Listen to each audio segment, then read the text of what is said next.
There once lived a mouse and frog who were very good friends. Every morning, the frog would go to visit the mouse, who lived in a hole inside a tree. The mouse very much enjoyed the company of the frog, but the mouse did not realize that the frog was growing increasingly frustrated because it was always him who had to visit the mouse and never the other way around. The lazy little mouse did not know it at the time, but he was slowly making an enemy of his good friend, the frog. One afternoon, when it was time to return home, the frog decided that he had had enough of this one-sided friendship. And so the frog tied one end of a piece of string to his leg, and then tied the other end of the piece of string to the little mouse's tail without him noticing. The frog waved goodbye to the mouse and then dived into the pond at the foot of the tree far below.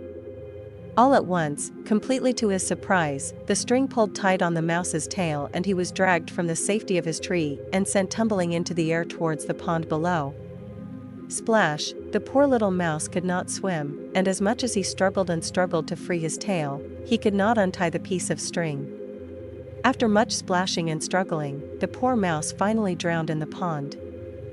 "That will teach you to make a fool out of me, you lazy mouse," thought the frog, but this misdeed did not go unnoticed. High up in the sky, a hawk spotted the little mouse floating in the water below. And so the hungry hawk swooped down towards the pond to grab the little mouse for its dinner. It was only when the hawk grasped a hold of the mouse with its sharp talons that the frog remembered he was still tied to the mouse by the piece of string. Up, up into the sky went the frog, until the hawk came to rest in the tallest branch of a nearby tree. It was then that the frog realized the error of his ways. In setting a trap for his friend, the frog had also set a trap for himself and sealed his own fate.